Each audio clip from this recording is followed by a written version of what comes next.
Last time we spoke about the Great Tokyo Air Raid. Amidst fierce battles, Literage's forces captured key hills but faced relentless Japanese machine gun fire. Despite heavy casualties, the Marines advanced, securing strategic positions. General Kobayashi recognized their struggle, while the Japanese counterattacks kept faltering. After 19 grueling days, the last pockets of resistance fell, marking a costly victory for the Americans. Amidst the fierce battle on Iwo Jima, General LeMay shifted tactics, launching incendiary raids against Tokyo.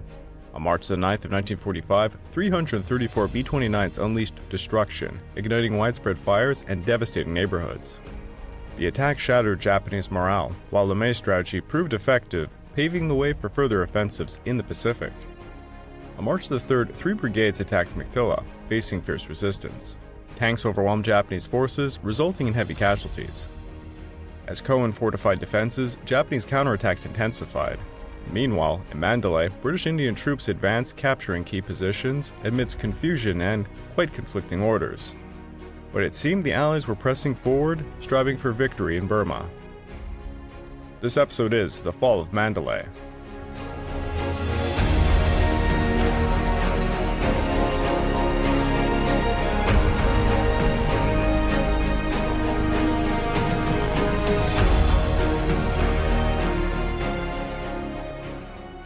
Hey, welcome back to the Pacific War Podcast week by week, and I'm your dutiful host, Greg Watson.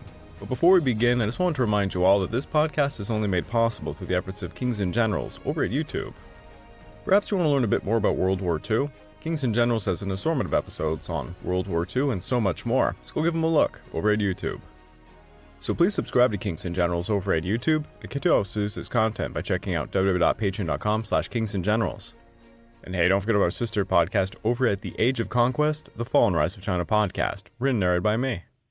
And if after all that, if you're still hungry for some more history, check out my personal channel, the Pacific War channel over at YouTube, and Echoes of War on all major podcast platforms. Over on YouTube, I just released a rather silly episode covering how to play the USSR in the board game Axis and Allies. Over on Echoes of War, we just finished our 4-part series looking at the best and worst generals, admirals, and air commanders of World War II. If you'd like to further support me, please check out my YouTube membership or my Patreon account at www.patreon.com/thepacificwarchannel. By joining either, you get access to the exclusive podcast series, early access to all the content I make, and voting rights for the subjects I will tackle next.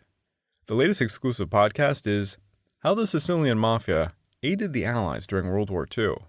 So if that's of interest to you, please go check it out.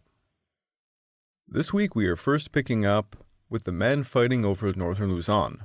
By March the 5th, General Clarkson's 33rd Division had advanced to Ago and Pago while gradually pushing the enemy along Route Number 11. Meanwhile, Colonel Volkmann's guerrilla force was carrying out limited offensives in Lauk, Cervantes, and San Fernando. Coming in from Salak Saac Pass from the west, the Villa Verde Trail twisted up a wooded western slope of a steep-sided height known to the 32nd Division as Hill 502.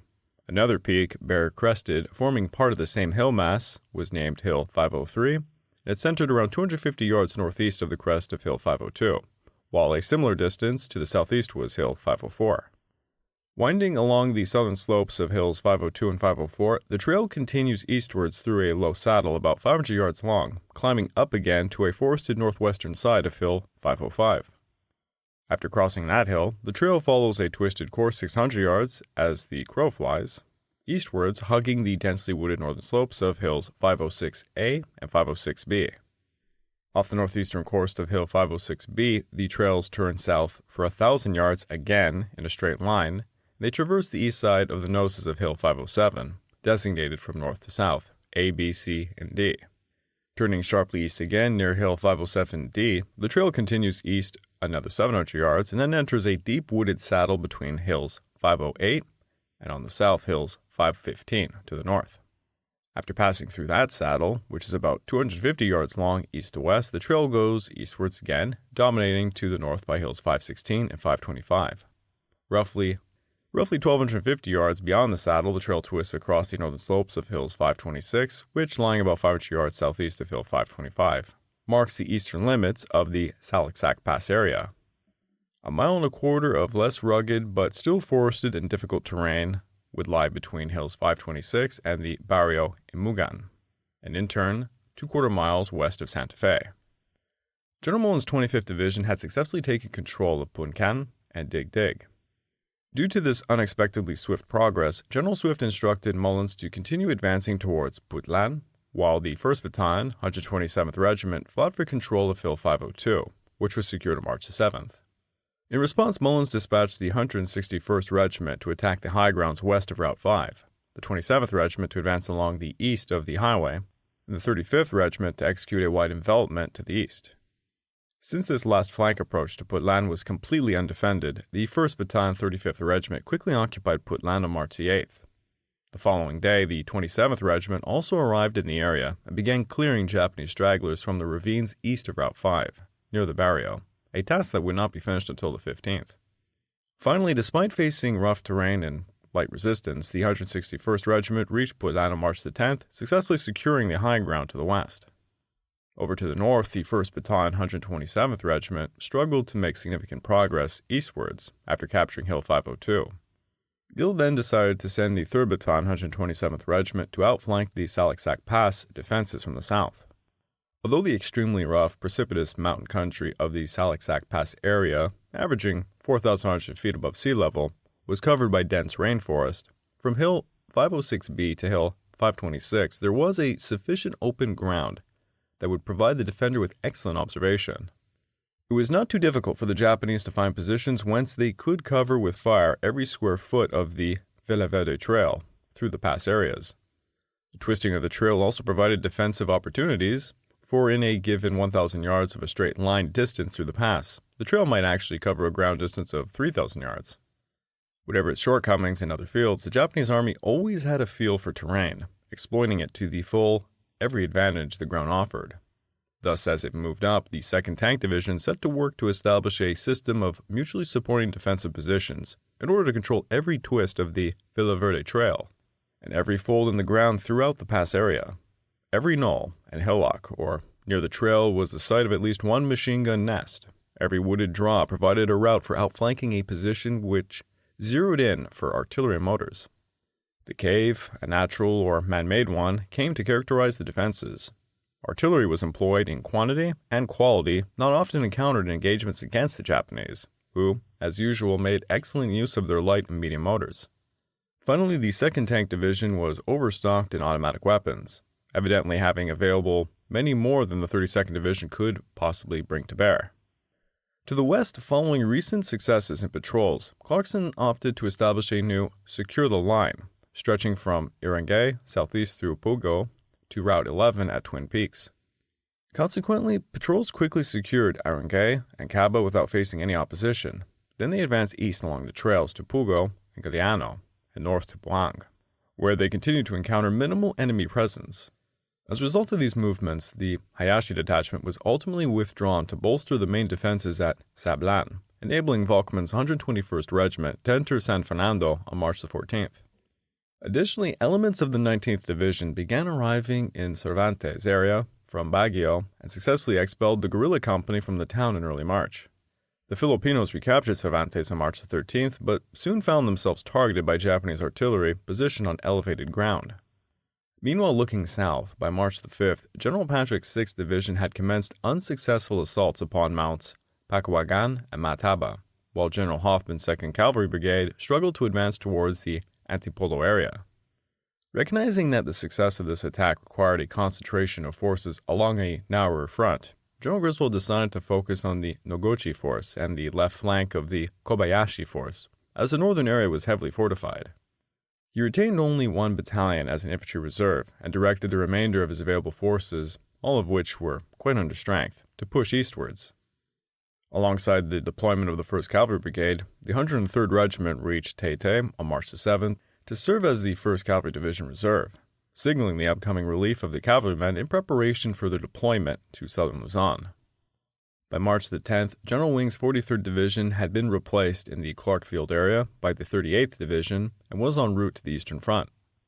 The 30th Division pushed on into the untracked, ill-explored, and worse-mapped wilderness of the central Zambales Range, its progress slowed more by supply problems than Japanese resistance.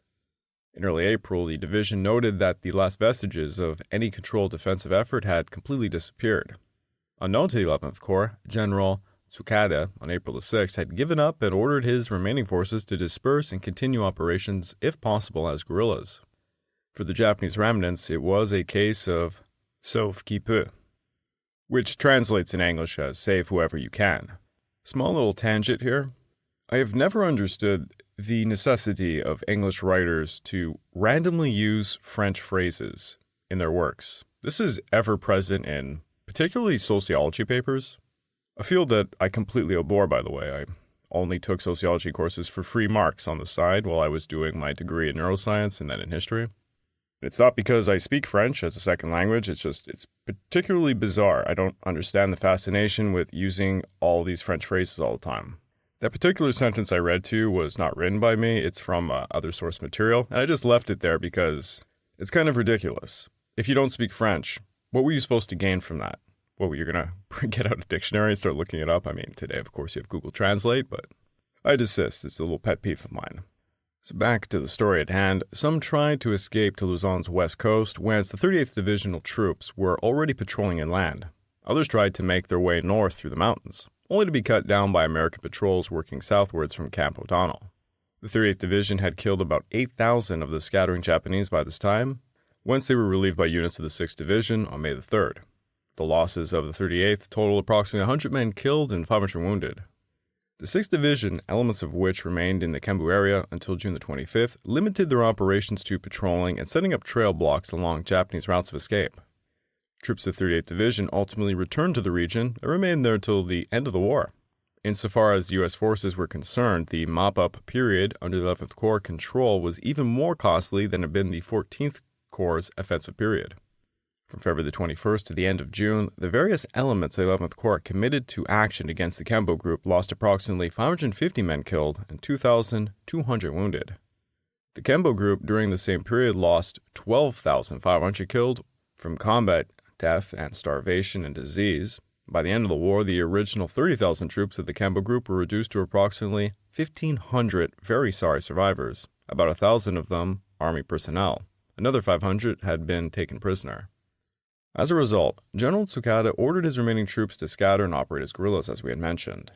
Meanwhile, Griswold resumed his eastern offensive on March the 8th, and in the south, bolstered by artillery and mortars, the battered 2nd Cavalry Brigade continued to advance slowly under heavy artillery fire, reaching a point 440 yards short of Antipolo along Route 60A, and then they overcame the enemy cave defenses at Benchmark 11.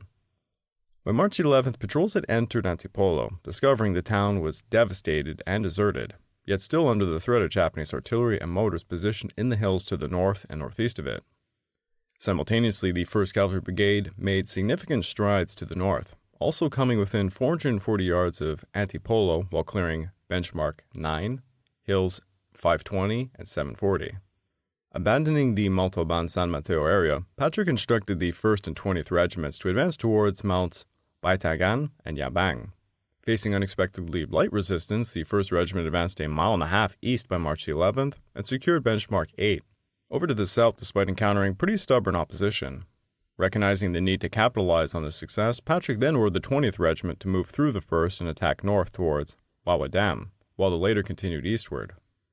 On March 11th, the 103rd Regiment took over from the 2nd Cavalry Brigade, and they quickly began planning to outflank General Noguchi's defenses located southeast of Antipolo. However, due to the concerns over American advances, General Yokoyama ordered the Noguchi force to retreat to its secondary defensive positions while preparing for a three-pronged counterattack set for March 12th. The primary effort involved 4 reserve battalions from the Kobayashi force, which would launch an attack southwards from Mount Mataba towards Marikina, but they were quickly halted by intense air and artillery fire, falling far short of their target. Additionally, the 182nd Independent Battalion attempted a counterattack towards Benchmark number 8, but was unsuccessful, while the majority of the Kawashima force advanced south from the Ippo Dam area to assault the rear installations of the 6th Division west of the Marikina River, where they were easily repelled by March 15th. During this so-called counterattack, Griswold continued his offensive, with the 103rd Regiment swiftly advancing through the very deserted Antipolo to Benchmark 7, and the 20th Regiment moving over a mile north to secure a position on a grassy ridge less than a mile southeast of Mount Mataba summit. On March 14th, the 1st Regiment resumed its eastern assault, successfully advancing north to a very bare peak about a mile southwest of Mount Baitagan. despite facing very strong resistance and a lot of heavy casualties, including the loss of General Patrick, who was succeeded by Brigadier General Charles Curtis as commander of the 6th Division. Simultaneously, Wing initiated a coordinated offensive with 2 regiments towards Mounts Yabang, Kemeuman, and Tanuan, aiming to flank the Shimbo group's left. Although the 103rd and 179th Regiments achieved significant progress that day, Noguchi's determined defenders managed to maintain control over Benchmark 7. Looking further south, Griswold was preparing to launch a 2-pronged offensive in southern Luzon. General Swing's 511th Parachute Regiment and the 187th Glider Regiment were set to advance towards Lipa from the north and the northwest, while the 158th Regiment gathered near Nasugbu to attack southeast along Route 11 towards Balayan Bay. In response, Colonel Fujishige's Fuji Force had established several small positions in the area to prevent American forces from flanking the Shimbo group's main defenses by rounding the eastern shore of the Laguna de Bay. Swing's offensive commenced on March the 7th with the 187th Glider Regiment descending the steep southern slopes of the Tagaytay Ridge to the northern shore of Lake Taal, ultimately stopping at a hill 2 miles west of Taiwan due to strong resistance. The 511th Parachute Regiment moved out from Riel, reaching within a mile of Santo Tomas, while launching unsuccessful frontal assaults on Mount Bijang. Meanwhile, the 158th Regiment advanced from Nasugbu, quickly securing Balayan before pushing eastwards with little opposition towards Batangas, which would fall March 11th. On its eastward path, the regiment bypassed significant elements of the 2nd Surface Raiding Base Force on the Calumpan Peninsula, necessitating that a battalion clear that area by March 16th. At the same time, other units of the 158th Regiment encountered robust Japanese defenses blocking Route 417 at Mount Makulad, where their advance came to a halt. Concurrently, General Eichelberger continued his offensive against the central islands of the Visayan Passages, with reinforced companies from the 1st Battalion 19th Regiment successfully landing on Roblan and Simara Islands on March 11th and 12th. Most importantly for Eichelberger, he was about to initiate his Visayas campaign. To disrupt Japanese communication lines across the South China Sea, the 8th Army needed to quickly capture airfields that would allow the Allied air forces to project land-based air power over the waters west of the Philippines more effectively than from Clark Field or Mindoro. Consequently, the first target chosen was Palawan, which was defended by only 2 reinforced companies from the 102nd Division. Additionally, MacArthur's strategy included the eventual reoccupation of the Dutch East Indies, starting with the capture of the Japanese-controlled oil resources in northern Borneo as soon as land-based air support was available. The Zamboanga Peninsula and the Zulu Archipelago were identified as secondary targets, although these areas were defended by stronger garrisons from the 54th and 55th Independent Mixed Brigades. Despite this, Eichelberger tasked Major General Gendo's 41st Division with executing these invasions. For the Palawan invasion, codenamed Operation Victor III, Brigadier General Harnell Haney was appointed to lead a force primarily composed of the 186th Regiment, which would be transported to the island by Admiral Fetchteller's Task Group 78.2. The convoy departed from Mindoro on February the 26th, escorted by Rear Admiral Ralph Riggs' cruisers and destroyers. Following a naval bombardment, Haney's Palawan force successfully landed at Porto Princessa on February the 28th without encountering any opposition. They quickly secured the town and the 2 airstrips to the east, advancing to the western and southern shores of the Tarbor by late afternoon to establish a defensive perimeter. As the first day progressed, it became clear to the American troops that the Japanese troops were not going to put up a fight at Porto Princessa. They had withdrawn into the hills to the northwest. More disturbing was the revelation of a massacre of approximately 140 American prisoners of war that previous December. The presence of a passing Allied convoy made the alarming Japanese believe that an invasion was imminent, and they herded their prisoners into an air raid shelter, whereupon they set the shelter on fire and they shot prisoners who tried to escape. Only 11 American prisoners of war miraculously survived immolation and escaped the shooting. Sheltered by natives until Americans landed, they emerged during the battle to tell their horrifying tale, which only hardened the Americans' resolve to end Japanese rule over the island. By March the 1st, the 186th Regiment had successfully taken control of Irohan and Tagboros. In the following week, American forces would eliminate 2 or 3 heavily defended strongholds located 10 miles northwest of Porto Princessa, where the enemy garrison was ultimately defeated. The Palawan force also conducted reconnaissance of several offshore inlets, discovering no Japanese presence on some and swiftly clearing others. However, due to the poorly compacted soil, the new airfield on the island would not be operational until March the 20th, which was too late for any aircraft based in Palawan to assist with the Zamboanga landings. Consequently, on March 8th, 2 reinforced companies from the 21st Regiment were flown to the airstrip at Dipolog, which was secured by Colonel Hipolito Garma's guerrilla 105th Division.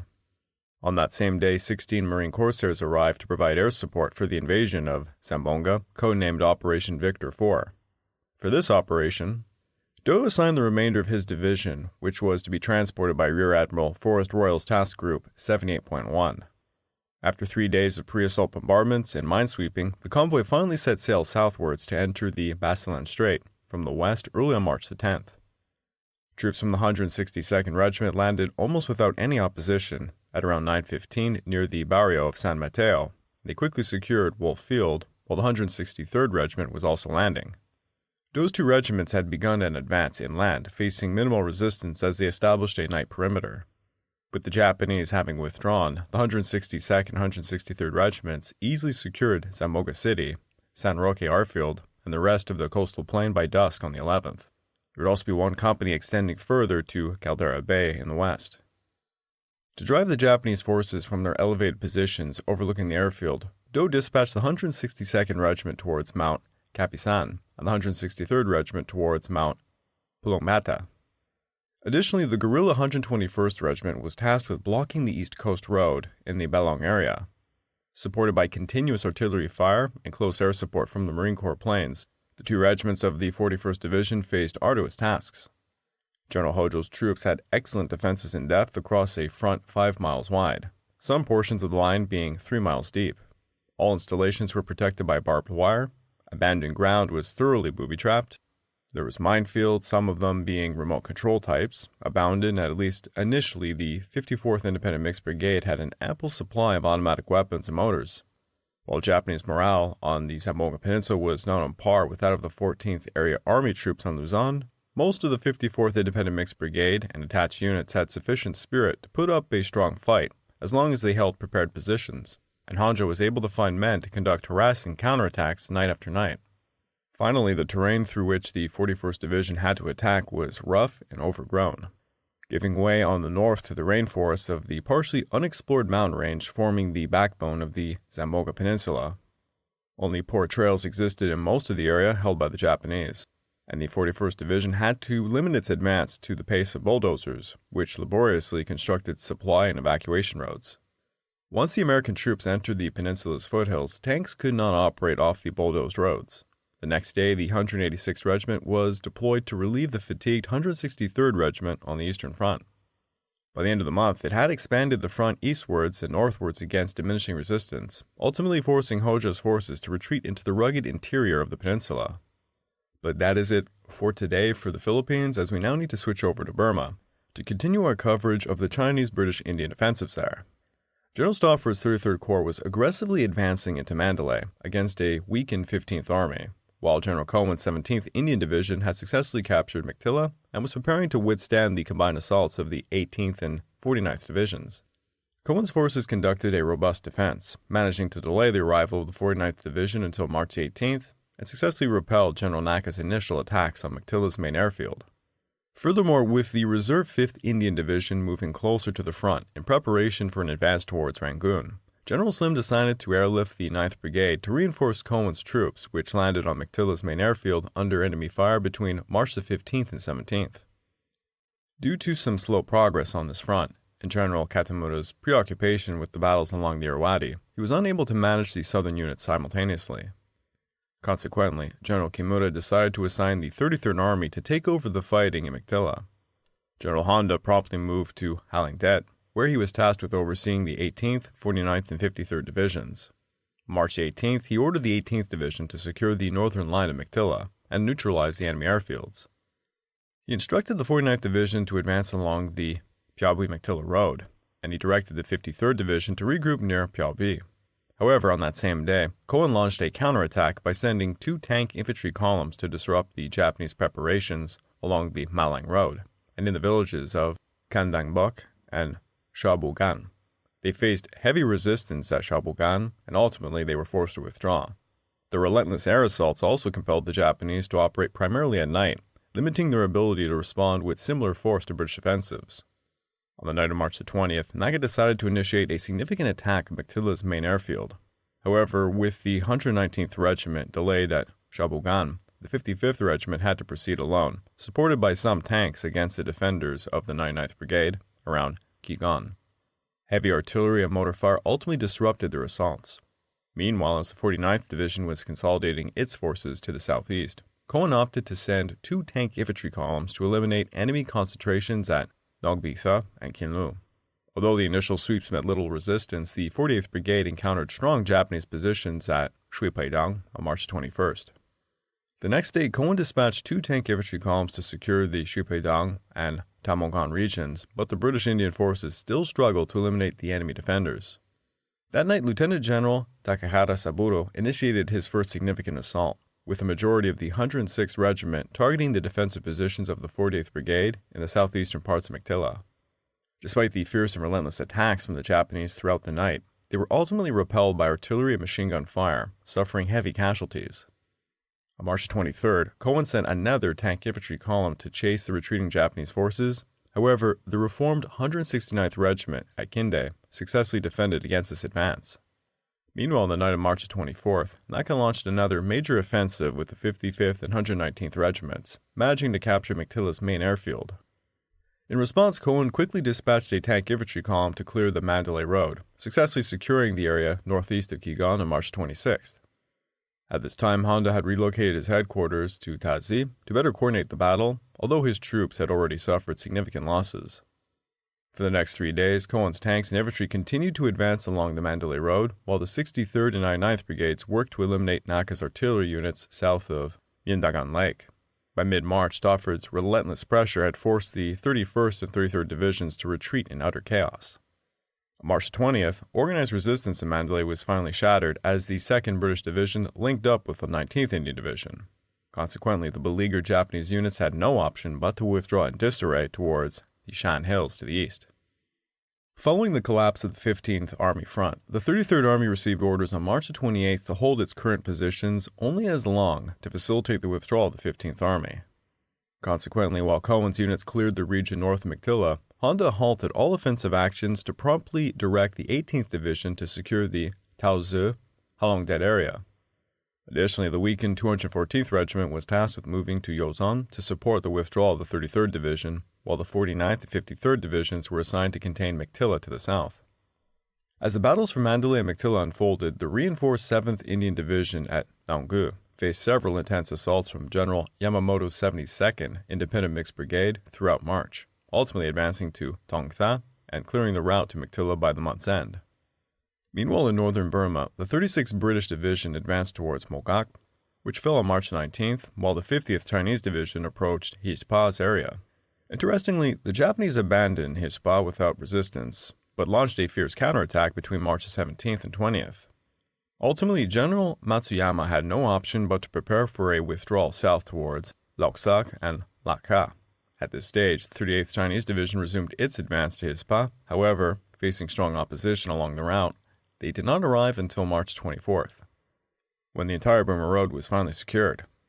General Sultan believed this was his final maneuver, and he recommended relocating the Chinese forces back to the Makenya area for air transport back to China, except for those needed to secure the Lashio-Hispa region. Additionally, the 36th Division continued its eastward push and eventually linked up with the 50th Division in the Kwakmei area by the end of the month before being reassigned to Slim's 14th Army.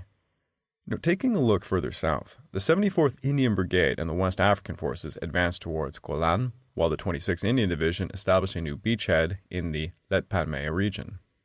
The 154th Regiment maintained its position near the Dalit River, preventing the remainder of the 82nd West African Division from joining the offensive. On March 23rd, General Miyazaki decided to launch an attack on Kolan. Although the assault achieved moderate success, Miyazaki soon recognized that he was outnumbered, and he opted to begin a final withdrawal towards the An Pass, completing this by the end of the month. Meanwhile, March 17th, the 121st Regiment sent its 3rd Battalion to engage the enemy in the Sabian area and to hold this position along the Tanlua River for as long as possible. Despite strong resistance from the Japanese, British Indian forces managed to cross the Tanlua River by March 27th and successfully captured Hill 815 2 days later. By March 30th, the 22nd East African Brigade had also reached Let Pan, with High Command deciding to relieve the units of the 26th Division and to return them to India. Now, in a related development, tensions were rising in French Indochina, where the local government refused to permit a Japanese defense of the colony. By early March, the Japanese forces began redeploying around the main French garrison towns in Indochina. The Japanese envoy in Saigon, Ambassador Shinichi Matsumoto, declared to Governor Admiral Jean Coup that since an Allied landing in Indochina was inevitable, Tokyo Command wished to place them into a common defense. Coup, however, resisted, stating that this would be a catalyst for an Allied invasion, but suggested the Japanese control would be accepted if they actually invaded. This was not enough for the Japanese, and Tsuchihashi accused Coup of playing for time. On March the 9th, after more stalling by Coup, Tsuchihashi delivered an ultimatum for the French troops to disarm. Coup sent a messenger to Matsumoto urging further negotiations, but the message arrived at the wrong building. Tsuchihashi assumed that Coup had rejected the ultimatum, immediately ordering a commencement of a coup. Now, before I talk about what is known as the Coup of French Indochina, for those who are interested in the experience of French forces during the Pacific War, I actually made a specific episode over on my YouTube channel about this. It can also be found on Echoes of War as well. So go over to the YouTube channel and you can check out, over on the Pacific War channel, the role of France during the Pacific War, and it can be found in both English and French. The only reason I bring this up is there is actually a lot of background information that I can't cover in this episode, and it's kind of interesting stuff. And to be honest, I think I'm the only person who's covered it on YouTube. It's not something particularly known well. But back to the story. The 11th Régiment d'Infanterie Coloniale, based at the Martin du Pallier barracks in Saigon, were surrounded and disarmed after their commanding officer, Lieutenant Colonel Moreau, was arrested. In Heu, there was sporadic fighting. Le Garde Indochinois, who provided security for the Résidence Supérieure, fought for 19 hours against the Japanese before their barracks was overrun and destroyed. 300 men, one-third of them being French, managed to elude the Japanese, and they escaped to the Arsal Valley. However, over the next 3 days, they succumbed to hunger, disease, and betrayals. Many surrendered while others fought their way into Laos, where only a handful would survive. Meanwhile, General Eugène Maldon led opposition by the garrison at Hanoi for several hours, but he was forced to capitulate, with over 292 dead on the French side and 212 for the Japanese. An attempt to disarm the Vietnamese garrison ended badly for the Japanese when 600 of them marched into Quang Nga. The Vietnamese nationalists had been armed with automatic weapons supplied by the OSS, who had parachuted nearby at Kon Tum. The Japanese had been led to believe that these men would readily defect, but the Vietnamese ambushed the Japanese instead. Losing only 3 killed and 17 wounded, they inflicted 143 kills and another 205 wounded on the Japanese before they, too, were overcome. A much larger force of Japanese came the next day, but they found the garrison completely empty. In Annam and Cochin, China, only token resistance was offered, as most of its garrisons, small as they were, surrendered. Further north, the French had the sympathy of many indigenous peoples. Several hundred Laotians volunteered to be armed as guerrillas against the Japanese. French officers organized them into detachments, but turned away those that did not have weapons for. In Haiphong, the Japanese assaulted the Boët Barracks, headquarters to Colonel Henri Lapierre's 1st Tonkin Brigade. Using heavy mortar and machine gun fire, one position was taken after another before the barracks finally fell, and Lapierre ordered a ceasefire. Lapierre refused to sign the surrender messages for the remaining garrisons in the area. Codebooks had been burnt, which meant the Japanese then had to deal with other garrisons by force. Within Laos, Phan Thien, Tha Kek, and Long Prabang were taken by the Japanese without much resistance. In Cambodia, the Japanese, with 8,000 men, seized Phnom Penh and all major towns in the same manner.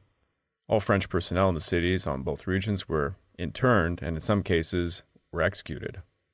The Japanese strikes at the French in the northern frontier in general saw the heaviest fighting. One of the first places they needed to take, and where they massed the 22nd Division, was at Lang Son, a strategic fort near the Chinese border. The defenses at Lang Son consist of a series of fort complexes built by the French to defend against a Chinese invasion. The main fortress was that of Fort Prière de l'Île. Inside was a French garrison of nearly 4,000 men, many of them being Tonkinese, with units of the French Foreign Legion as well. Once the Japanese had cut off all the communications to the forts, they invited General Émile Lemonnier, the commander of the border region, to a banquet at the headquarters of the Japanese 22nd Division. Lemonnier declined to attend the event, but allowed some of his staff to go in his place. They were all taken prisoner, and soon after the Japanese bombarded Fort Pierre de l'Île, attacking with infantry and tanks afterwards. The small forts outside had to defend themselves in isolation. They did so for a long period of time, proving quite impenetrable, and the Japanese were repelled with great losses. They tried again the next day, and they succeeded in taking the outer positions. Finally, the main fortress of Pierre de l'Île was overrun after some real heavy fighting. Lemonnier was subsequently taken prisoner himself, and he was ordered by a Japanese general to sign a document formally surrendering the forces under his command. Lemonnier refused to sign the documents, and as a result, the Japanese took him outside where they forced him to dig a grave alongside the French résident supérieur, Camille Aufel. Lemonnier again was ordered to sign the surrender documents, and again he refused. The Japanese subsequently beheaded him, which honestly shows this guy was kind of a badass. Then the Japanese machine gunned some of the other prisoners and beheaded or bayoneted wounded survivors. Lang Son experienced particularly intense fighting, with the 22nd Division relentlessly assaulting the 4,000-strong garrison for over 2 days until the main fortress was captured, as we mentioned. The Japanese then advanced further north to the border town of Dongdang, which fell by March 15th. The Battle of Lang Son had cost the French heavy casualties, and their force on the border was effectively destroyed. European losses were 544 killed, of which 387 had been executed after capture. In addition, 1,832 Tonkinese colonial troops were killed, including 103 who were executed, while another 1,000 were taken prisoner. On March 12th, planes of the U.S. 14th Air Force flying in support of the French mistook columns of Tonkinese prisoners for Japanese, and they ended up bombing and strafing them. Reportedly, between 400 and 600 of the prisoners were killed or wounded. Nonetheless, the coup was highly successful, with the Japanese subsequently encouraging declarations of independence from traditional rulers in various regions. On March 11th of 1945, Emperor Bao Da was permitted to announce the Vietnamese independence. This declaration had been prepared by Yokoyama Seiko, Minister of Economic Affairs of the Japanese diplomatic mission in Indochina, and later he was an advisor to Bao Da. Bao Da complied in Vietnam, where they set up a puppet government headed by Trang Chong Kim, which would collaborate with the Japanese. King Norodom Sihanouk also obeyed, but the Japanese did not trust the Francophile monarch. Nationalist leader Son Ngoc-Thang, who had been exiled in Japan and considered more trustworthy, returned to Cambodia and became the Minister of Foreign Affairs in May and then the Prime Minister in August. Within Laos, King Sisavang of Luang Prabang, who favored French rule, refused to declare independence, finding himself at odds with his Prime Minister, Prince Fetserath Ratavazonga, but eventually would ascend on April the 8th. I would like to take this time to remind all of you that this podcast is only made possible through the efforts of Kings and Generals over at YouTube. Please go subscribe to Kings and Generals over at YouTube and continue to produce this content by checking out www.patreon.com/kingsandgenerals. And hey, don't forget about our sister podcast over at The Age of Conquest, the Fall and Rise of China podcast, written and narrated by me. And if after all that, if you're still hungry for some more history, why don't you check out my personal channel, the Pacific War channel found over at YouTube, and Echoes of War found on major podcast platforms. Like I had mentioned in the episode, if you want to know more about France's role during the Pacific War, as it's much more extensive than just this coup, please go check out my episode, France's Role in the Pacific War, which can be found in both English and French. Please feel free to listen to the French version. It's the only time I ever did it, and it was a lot of work to do 2 different videos. Also, if you go over to Echoes of War, you can find a podcast version of it. You can also go over to Echoes of War, where I have a podcast version of it I did with a Francophone friend of mine. Also, if you'd like to further support me, please check out my YouTube membership or my Patreon account at www.patreon.com/thepacificwarchannel. By joining either, you get access to the exclusive podcast series, early access to all the content I make, and voting rights for the subjects I will tackle next. And for those of you using Spotify or other major podcast platforms, I finally linked up the Patreon directly to it so you can listen to the exclusive episodes there and find the catalog. March of 1945 saw U.S. forces advance in Luzon, overcoming Japanese defenses through strategic maneuvers, with guerrilla activities intensifying amidst challenging terrain and heavy resistance. Meanwhile, in Burma, British Indian forces advanced against Japanese troops, capturing key locations, and, as we've seen in French Indochina, the Japanese unleashed a brutal coup d'etat, ushering in independence movements.